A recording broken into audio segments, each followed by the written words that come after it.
السلام علیکم ورحمۃ اللہ وبرکاتہ۔ ملک عزیز کا جو مالی بجٹ پیش ہوا اس پس منظر میں چند سوالات جو ہمارے سامنے آئے ہیں ان میں شیئر مارکیٹ اور اس سے کہیں بڑھ کر کرپٹو کرنسی کی حقیقت اور اس کی ماہیت اور اس کا شرعی حکم یہ کیا ہو سکتا ہے، اسے بتانے کے لیے ہمارے کئی ساتھیوں نے آج تقریباً 12 ساتھیوں کے اب تک میسج آ چکے ہیں، انہوں نے کہا ہے کہ آپ اس پہ اپنا جو حاصل مطالعہ وہ پیش کرنے کی کوشش کیجیے۔ تو ان دوستوں کی اصرار پہ اور ان کی درخواست پہ آپ کے سامنے موجود ہوں میں مناسب سمجھتا ہوں کہ یہاں پر اسلام میں مال کی کیا اہمیت ہے تھوڑا اس کو سمجھیں، پھر اس کے بعد اس کے کمانے کے کیا حدود ہیں ان کو بھی ہم ذہن میں رکھیں، پھر اس کی کیا تاریخ رہی ہے وہ بھی ہمارے سامنے میں آئے، اور پھر مروجہ جو شکلیں آج ہمارے مارکیٹ میں ہمارے بازار میں رائج ہیں ان کی کیا حقیقت ہے اور شرعی طور پہ ان کا کیا حکم ہو سکتا ہے، یا علماء کرام کس انداز سے سوچتے ہیں اور کیا اس پہ حکم دیتے ہیں، ان کو بھی ہم سمجھنے کی کوشش کریں۔ پہلی بات، ہم سب جانتے ہیں کہ قرآن کریم کے اندر ہماری زندگی میں پیش آنے والی جو بھی صورتیں ہیں ان سب کا بڑا ہی محاکمانہ انداز سے جو بنیادی باتیں ہو سکتی ہے رہنما کی شکل میں وہ ساری باتیں ہمیں بتا دی گئی ہیں۔ مال کے حوالے سے بھی کہا یہ گیا ہے، سورہ نساء کے اندر ہم سب نے پڑھا ہے کہ اس کو گزرانے معیشت یعنی زندگی گزارنے کے لیے جو کچھ اعلیٰ کے طور پہ سند کے طور پہ ہو سکتا ہے، اللہ تبارک و تعالیٰ بتاتے ہیں کہ ہم نے مال کو وہی سند اور وہی اعلیٰ بنایا ہے۔ وَلَا تُؤْتُوا السُّفَهَاءَ أَمْوَالَكُمُ الَّتِي جَعَلَ اللَّهُ لَكُمْ قِيَامًا وَارْزُقُوهُمْ۔ تو یہاں پہ جو قیامہ کے الفاظ آئے ہیں یہ اسی سند اور اسی اعلیٰ کے لیے استعمال کیا گیا ہے کہ زندگی گزارنے کے لیے اس مال کو ہم نے ایک ایکسچینج کا ایک میڈیم تمہیں اور ایک اعلیٰ بنا کے ہم نے دیا ہے۔ اس سے ہم سمجھ سکتے ہیں کہ مال کی کیا اہمیت ہے۔ اور کمانے کے حوالے سے باضابطہ ہم دیکھیں تو قرآن کریم نے ہمیں ابھارا ہے، فَإِذَا قُضِيَتِ الصَّلَاةُ فَانتَشِرُوا فِي الْأَرْضِ وَابْتَغُوا مِن فَضْلِ اللَّهِ۔ یہاں پہ ہمیں حکم دیا جا رہا ہے کہ جب تم نماز سے فارغ ہو جاؤ تو پھر جاؤ اور مال کماؤ، اللہ کے مال کو تلاش کرو۔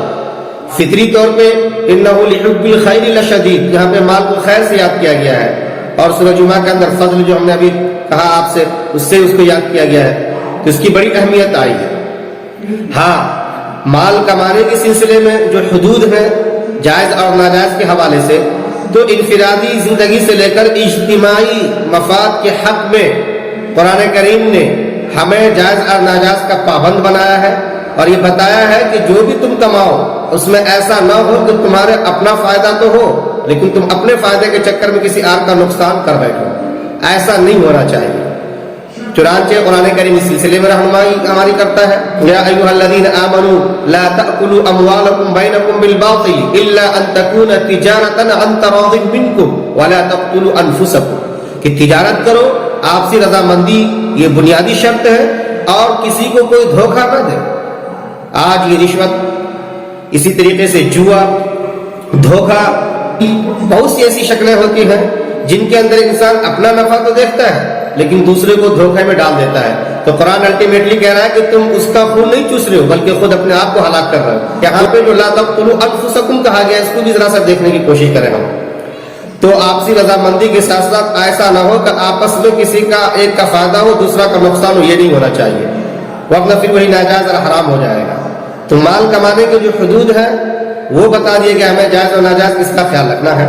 اور اسی کے ساتھ ساتھ مال کو کتنی اہمیت دینی ہے، اور ایک مسلمان کے ناطے اللہ تبارک و تعالیٰ کو یاد رکھنا ہے، ان کی عبادت بھی کرنی ہے۔ تو پھر یہ کہا گیا ہے کہ تمہاری یہ تجارت، تمہارا یہ کاروبار ایسا ہو کہ تمہیں وہ اللہ کی یاد سے غافل نہ رکھے، اس تمہیں دھیان رکھنا ہے، وہ آڑے نہ آئے۔ رجال لا تلہیہم تجارۃ ولا بیع عن ذکر اللہ کہا گیا ہے۔ قابل تعریف ہے وہ لوگ جو کاروبار بھی کرتے ہیں لیکن ان کا یہ کاروبار، ان کی یہ تجارت خدا کے یاد سے ان کو غافل نہیں رکھتی۔ یہ حدود ہے، یہ آداب ہے جائز و ناجائز کے، کس کو کتنی ترجیح دینی ہے اس کے، اور پھر کمانے کے اوپر ہمیں ابھارا گیا ہے، مال کو کیا کچھ کہا گیا ہے۔ ان شارٹ ہم اگر قرآن کریم کے اندر جا کر کے اس کو دیکھیں تو ہمیں یہ ساری چیزیں نظر آئیں گی، اور پتہ یہ چلے گا کہ اور مذہب والے نے جس طریقے سے مال اور دنیا سے بیزاری کا اظہار کیا اور ایک غیر فطری عمل کو اختیار کیا، اور بعد میں پھر وہ اس کو نبھا نہیں سکے اور کسی اور کام میں مبتلا ہو گئے، بھیک مانگنے لگے یا کوئی اور شکل اپنا لی، اسلام ایسا کسی بھی حکم کا ہمیں پابند نہیں بناتا، نہ ایسی کسی بات کی ہمیں اجازت دیتا ہے۔ ایک چیز تو یہ۔ اب رہا یہ کہ تاریخی طور پہ اگر ہم دیکھیں تو آقا صلی اللہ علیہ وسلم کے زمانے میں جب قرآن اتر رہا تھا اس وقت سونا اور چاندی یہ زر مبادلہ کے طور پہ استعمال ہوا کرتے تھے۔ ہم نے کسی کو کوئی سامان دیا اور پھر اسے اس کے بدلے میں سونے یا چاندی دے کر کے اپنا ڈیل مکمل کر لیا، انہوں نے سونے چاندی پہ قبضہ کیا اور ہم نے اپنا سامان لے لیا۔ وہ زمانہ پھر آگے بڑھا تو الگ الگ شکلوں میں پھر کس کو کہاں پہ سفر میں کیا چیز لے کر کے جانا ہے، کیا چیز بھاری ہے کیا چیز ہلکی ہے، اس حوالے سے کئی ساری تبدیلیاں آئی اور تعامل ناس کہ لوگ اس کو ایکسپٹ کرتے گئے اور آپس میں اس کو قبول کرتے گئے، لوگوں کا معاملہ اس سلسلے میں قابل قبول رہا اور شکلیں بدلتی چلی گئی، یہاں تک کہ پھر پیپر کرنسی کا زمانہ آیا، گولڈ اور سلور کی جگہ پہ، سونے چاندی کی جگہ پہ جس کو ہم بولتے ہیں پیپر منی، یعنی کہ یہ آج جو ہمارے بازار میں پیسے چل رہے ہیں 100 کا ہو 500 کا ہو 1000 کا نوٹ ہو وہ۔ اور پھر ہم نے یہ دیکھا کہ دیکھتے ہی دیکھتے اس پیپر کرنسی سے لے کر کے لوگ ای پیپر تک یا ای کرنسی تک پہنچ گئے، جس کو ہم لوگ ڈیجیٹل کرنسی بولتے ہیں۔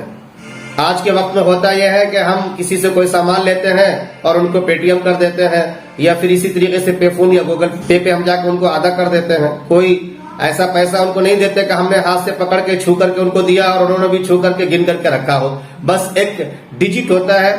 ایک عدد ہوتا ہے کہ بھائی 100 کا نمبر ہم آپ کو ٹرانسفر کر رہے ہیں، اور اطمینان ہو جاتا ہے کہ ہاں بھائی آپ نے ہمارے کھاتے میں ڈال دیا اور ہمارے کھاتے میں یہ چیز آ گئی،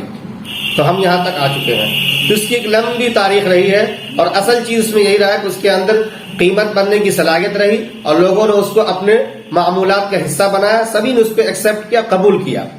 یہ دو چیزیں یاد رکھیں آپ، یہاں پر تاریخی تناظر میں مختصر میں بول رہا ہوں۔ اس کے بعد جب ہم آگے آتے ہیں تو پتہ یہ چلتا ہے کہ آج کے وقت میں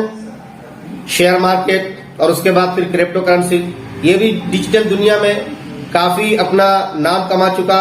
اور کافی لوگوں کو اپنی طرف مائل کرتا رہا ہے۔ اور کل سے جب بجٹ پیش کیا گیا ہے اور اس پہ جو تبصرہ کا سلسلہ چل پڑا ہے وہ ہمارے سامنے میں ہی ہے۔ شیئر مارکیٹ کے اندر تو ہم سب جانتے ہیں وہاں پہ ہوتا یہ ہے کہ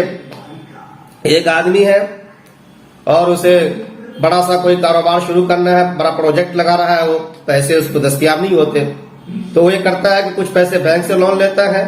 اور بقیہ پیسہ پبلک سے اٹھاتا ہے۔ اس کے لیے وہ باضابطہ سبھی کو اپنا ایک شیئر دے رہا ہوتا ہے کمپنی کے اندر جو اسے بنانے جا رہا ہوتا ہے کہ بھائی آپ سب اتنے اتنے پیسے آپ حصے لے کر کے پیسے لگا کر کے آپ اس میں اتنا حصہ رکھ سکتے ہیں۔ یہ باضابطہ شیئر مارکیٹ کا اپنا ایک اصول ہوتا ہے، اس پہ انشاءاللہ کبھی ہم ڈیٹیل میں بات کریں گے۔ فی الحال کرپٹو کے اوپر بات کرنی ہے مجھے۔ کرپٹو کرنسی کیا ہے اس کو ہم یوں سمجھ لیں کہ جس طریقے سے آج کے وقت میں ٹھیک ہے پیسے آ گئے، ڈیجیٹل پیسے آ گئے، لیکن ایک زمانہ ایسا تھا کہ سونا چاندی سے، جیسا کہ ہم نے بتایا ہماری تاریخ جو شروع ہوتی ہے بہت قدیم تاریخ میں چلے جا، تو سونے چاندی کے اندر کوئی ایسی باتیں نہیں ہوتی تھی کہ کوئی تیسرا آدمی ہو اور وہ واسطہ بنے اور کہہ دے کہ بھائی ٹھیک ہے آپ اس کو دو یہ چیز اور آپ اس کو دے دو، بیچ میں واسطہ بنتا ہوں کہ میں تم دونوں کا تبادلہ کروا دوں گا، تھرڈ پارٹی جسے کہتے ہیں، نہیں، بلکہ کوئی وہاں پہ تھرڈ پارٹی نہیں ہوتا، بس آپ نے اپنا سامان لیا اور سونا دیا یا چاندی دیا، بات ختم۔ لیکن آج کے وقت میں ہو یہ رہا ہے کہ ہم جب بینک کے تھرو کوئی چیز ٹرانسفر کرتے ہیں یا پھر پیسے کے ذریعے ہی ٹرانسفر کر رہے ہوتے ہیں ہم،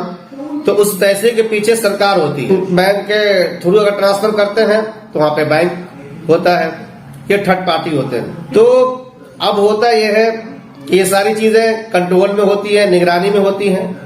ایک طریقے سے ضمانت ہوتی ہے، تحفظ ہوتا ہے کہ بھائی چلو سرکار نے اس کو مانیتا دے رکھا ہے، سرکار نے اسے تسلیم کر رکھا ہے، لہذا یہ لیگل ہے، انلیگل نہیں ہے،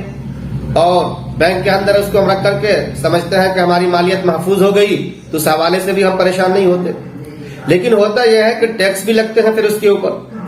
اور بینک اگر ٹرانسفر کرتا ہے تو اس کا چارج بھی ہم سے لیتا ہے۔ تو اب یہاں پہ ستوشی ناکاموٹو جس کا نام آتا ہے، جس نے کرپٹو کرنسی کو دنیا کے اندر پیش کیا، اس نے یہ کہا کہ بھائی جس طریقے سے سونا چاندی یہ ڈی سینٹرلائزڈ ہوتے تھے، کوئی اس کے پیچھے نہیں ہوتا تھا، تھرڈ پارٹی کی جیسی ضرورت نہیں پڑتی تھی، سونے چاندی میں کوئی چارج نہیں الگ سے لیے جاتے تھے، ٹھیک اسی طریقے سے ہم اس کرنسی کو لا کر کے اپنا کام کریں گے، اور ہوا بھی یہی۔ آج تو خیر اگر RBI مان لیجئے نوٹ چھاپتا ہے تو اس کے پاس سارا ڈیٹا ہوتا ہے کہ ہم نے کتنا نوٹ چھاپا ہے، بازار میں کتنا نوٹ چھوڑا ہے ہم نے، اور سرکار اس کی نگرانی کرتی ہے، سرکار اس کو تسلیم کرتی ہے۔ لیکن کبھی سرکار اگر چاہے تو اس کو بہرحال بین کر سکتی ہے، بند کر سکتی ہے۔ یہ کیوں؟ اس لیے کہ ایک کنٹرول میں ہے، ایک سینٹرل اس کو بہرحال گورن کرتی ہے، اس کو اپنے اختیار میں لے کر چل رہی ہوتی ہے۔ اور ٹیکس کی بات الگ آئی، چارج کی بات الگ آئی۔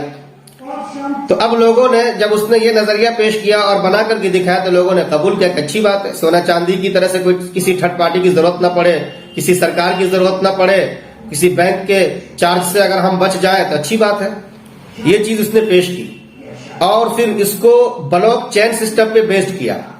چنانچہ جب کاروبار اس میں کرتے ہیں، جب ٹرانسفر کرتے ہیں، ٹرانزیکشن ہوتا ہے تو وہ ایک ساتھ نہ جانے کتنے ہزار بلاک چین بناتے ہوئے اس پہ کاپی کرتا چلا جاتا ہے ساری انفارمیشن کو۔ اگر کوئی اس کو ہیک کر کے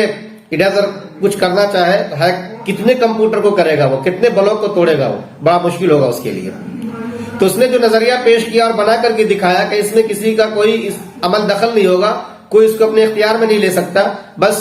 آپ ہیں پیئر ٹو پیئر، آپ نے اس کو دیا، اس سے آپ نے لیا، جیسے سونا چاندی میں کرتے تھے ویسے آپ کرپٹو مارکیٹ کریں گے۔ اور بڑی بڑی کمپنی والے ظاہر سی بات ہے جو جتنا کماتے ہیں اس پیسے کو اتنا بچا کے رکھنا بھی چاہتے ہیں، ٹیکس سے بھی، تھرڈ پارٹی چارج سے بھی۔ ان لوگوں نے اس کو پھر پروموٹ کرنا چاہا، اور دنیا چلتی ہے ڈیمانڈ اور سپلائی پہ۔ چنانچہ اس کا ڈیمانڈ جو ہوتا چلا گیا تو اس کی سپلائی بھی بڑھتی چلی گئی، اور آج کے ڈیٹ میں سب سے مہنگا کرنسی اس کو مانا گیا ہے، بٹ کوائن وغیرہ یا ڈچ کوائن وغیرہ جو کچھ بھی سامنے میں آ رہے ہیں۔ اب رہا یہ کہ بہت سے ملکوں نے جب دیکھا کہ بھائی سرکار اس کے پیچھے نہیں ہے، بینک اس کو شیورٹی نہیں دیتی ہے، بینک اس کے پیٹھ پہ نہیں ہے، تو پھر ہم کیسے اس کو قابل قبول سمجھیں؟ چنانچہ بہت سے ملکوں میں اس کو بین کر دیا گیا۔ بین کرنے کی وجہ یہ رہی کرپٹو کرنسی، کرپٹو کو مانا ہے تو خفیہ، گمنام، اور کرنسی کو مانا پیسہ۔ تو گمنامی طریقے سے جو آدمی ایک دوسرے سے لے رہا ہوتا ہے تو اس میں تین اہم جو اشکالات ہیں یا خدشات ہیں وہ سامنے آتے ہیں۔ نمبر ایک،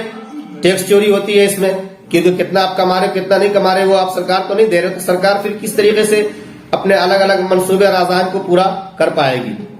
نمبر دو، آپ جو یہ پیسے ادھر ادھر کر رہے ہو یہ کہاں پہ جا رہا ہے؟ ممکن ہے یہ پیسہ کسی ٹیرر فنڈنگ میں، دہشت پسندانہ کارروائی میں جا کر کے لگ جائے، اس کا بھی پورا خطرہ رہتا ہے اور ہے۔ اور تیسرا یہی جس کو منی لانڈرنگ بولتے ہیں، حوالہ کا پیسہ کون ملک سے کہاں سے کیسے آ رہا نہیں آ رہا، اس کی کوئی نگرانی نہیں ہوگی، تو پھر نہ جانے کون کس کو کتنا لے کر کے چلتا بنے گا، کتنا لوٹ کے کہاں سے کہاں بھاگ جائے گا، کوئی ٹھکانہ نہیں، اور ٹیکس تو الگ بچا جائے گا وہ۔